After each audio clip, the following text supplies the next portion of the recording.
Oui, bonjour, le service SAV. Oui, bonjour, je vous téléphone parce que j'ai une machine de chez vous et elle ne fonctionne plus. Est-ce que vous avez pensé à brancher la prise? Parce que des fois, c'est juste ça. Ah bah, j'ai tout branché comme il faut, hein, ça je suis sûr, hein. Et est-ce que vous avez appuyé sur le bouton ON? euh... Bip, bip, bip, bip, bip, bip.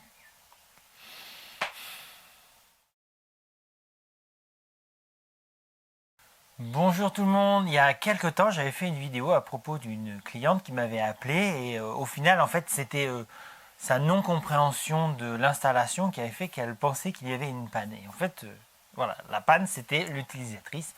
Je vous remets l'affiche ou le lien en description sur cette petite histoire.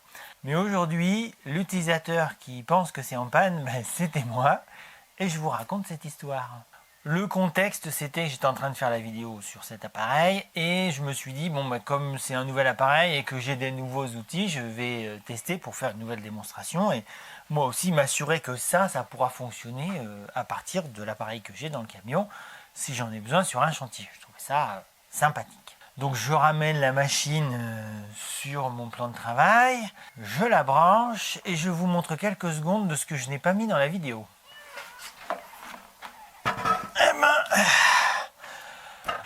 Abonnez-vous, mettez la cloche juste pour les efforts que je fais à faire cette vidéo. Ça pèse 25 kg ce truc. Donc je précise, cette scie fonctionne avec un variateur de fréquence, donc ça pourra aussi avoir une influence sur la sinus en sortie d'appareil.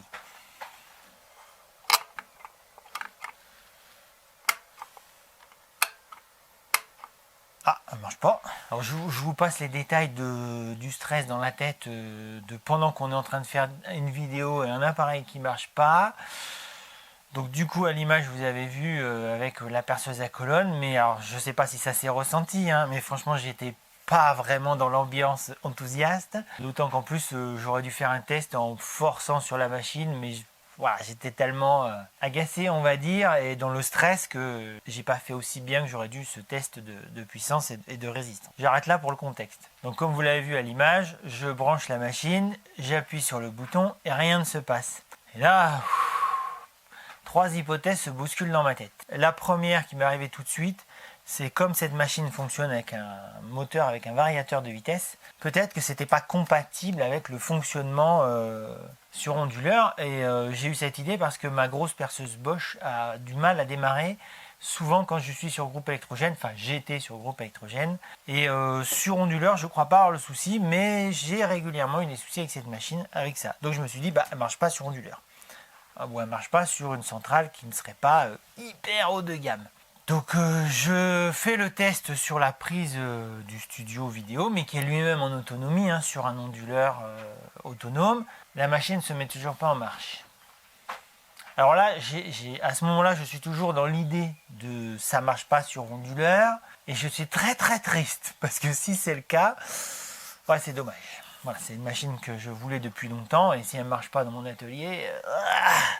Donc deuxième hypothèse qui me vient en tête, l'interrupteur ici, sur lequel j'appuie, est cassé. Parce qu'après tout, comme je l'explique régulièrement, un appareil fabriqué industriellement tombera en panne dans les 3 premiers mois de sa vie ou ne tombera pas en panne, ou avec une usure vraiment importante au bout de 10-15 ans. Donc je me dis mince, c'est dommage, j'ai fait un chantier en montagne, je la ramène, je la redéballe 15 jours après, ça marche plus. Bon, ok, je vais gérer ça après et du coup je me dis bon bah je vais prendre une autre machine et puis je vais faire le test. Mais j'étais pas rassuré parce qu'une troisième idée est arrivée dans mon petit cerveau, c'est que ça, pour une raison totalement incompréhensible et improbable, aurait cramé le moteur de la machine. Je lui dis bon attends, alors là s'il y a une erreur dans cette bécane, ça m'a cramé cette machine, je teste avec une autre de mes machines il y a 15 jours et que ça me la crame aussi, ça va pas le faire quoi. Et en plus, en pleine vidéo de démonstration d'un produit pour lequel moi je trouve qu'ils sont bien, je me sens un peu défait. Bon, je prends le risque de brancher ma perceuse à colonne, je la branche, ça marche nickel. Donc je suis rassuré, c'est pas l'appareil qui est en défaut ou qui aurait... Et en tout cas, la perceuse elle marche aussi sur onduleur, ça c'est bien. Plusieurs jours se passent, je publie ma vidéo, et puis dans ma tête, je dis, bon, ben, au moment où j'aurai le temps, je m'occuperai de faire un petit bout de vidéo pour montrer aux fabricants qu'il y a un souci sur l'interrupteur et que je voudrais que ce soit pris en garantie. J'ai l'habitude de prendre des photos, des vidéos pour quand j'ai un souci sur une machine. Pour la garantie, je trouve que c'est plus sérieux. Donc je mets la machine sur l'établi, je la branche, machin. J'appuie sur le bouton, donc elle marche toujours pas, hein, je suis en train de filmer à ce moment-là. Et là, je ne sais pas pourquoi, ça s'éclaire. Cette machine-là a 2 interrupteurs. Ouais, je sais, c'est ridicule. Elle a un interrupteur de mise en service. Et ici, c'est-à-dire que 3 semaines après mon être servi, je l'avais oublié. L'interrupteur, c'est une gâchette. Ici. Donc rassurez-vous, là, elle n'est juste pas branchée. Parce que je veux faire le test en direct. Je ne l'ai pas fait encore, hein. Donc je sais qu'elle fonctionne bien sur l'onduleur de la maison, il n'y a pas de problème, hein, puisque je l'ai filmé et ça s'est mis à fonctionner. Donc voilà, j'ai oublié en quelques jours qu'il y avait cette gâchette. Alors la raison, il y a 2 raisons. Hein. La raison, c'est que certaines de ces machines-là fonctionnent uniquement avec l'interrupteur ici. Chez mon ferronnier, c'est le cas. Et la deuxième raison, c'est que visuellement, le bouton de gâchette est de la même couleur que l'ensemble. Et dans l'empressement, dans le stress du tournage, en fait, j'y ai plus du tout pensé. J'ai focalisé mon esprit sur l'interrupteur, la mise en marche. Donc l'idée de cette vidéo, c'est aussi de montrer que si vous avez affaire à des gens au téléphone qui sont en panne, il faut vraiment faire une analyse poussée, leur faire des choses qui paraissent bêtes, mais des fois, c'est notre esprit et le cerveau humain est parfois pas très intelligent parce qu'il est trop focalisé. Donc vraiment avoir une vision assez large et surtout garder son calme, pas être dans le stress souvent, et je le vois pour d'autres pannes hein, dans mon métier ou d'autres gens qui m'appellent « Ah David, je comprends pas, j'ai ça qui marche pas à la maison ». Avec 2-3 questions, on se rend compte qu'en fait il y avait un élément caché ou un élément que l'on avait oublié. Donc maintenant c'est le grand jour, je vais vraiment tester la machine sur la petite centrale et on va voir si ça marche. Je vais chercher un bout de tube à couper. On active le 220, on branche la ligne, c'est le stress. Donc, on met en service avec l'interrupteur de sécurité et on appuie sur la gâchette.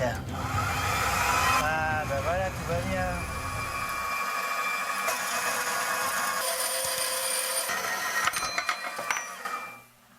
Bon, eh bien je suis totalement rassuré, ça fonctionne.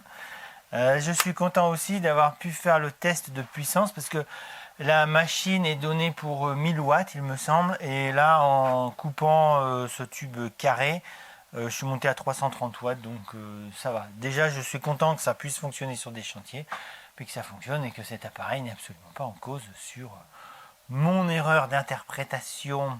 J'espère que cette petite vidéo ludo-pratique vous aura diverti. En tout cas, moi, ça m'a rassuré sur le matériel que j'ai. Éventuellement, vous pouvez continuer à suivre quelques petites aventures sur Instagram, sur l'onglet communauté, des différentes chaînes YouTube sur lesquelles j'interviens. À bientôt.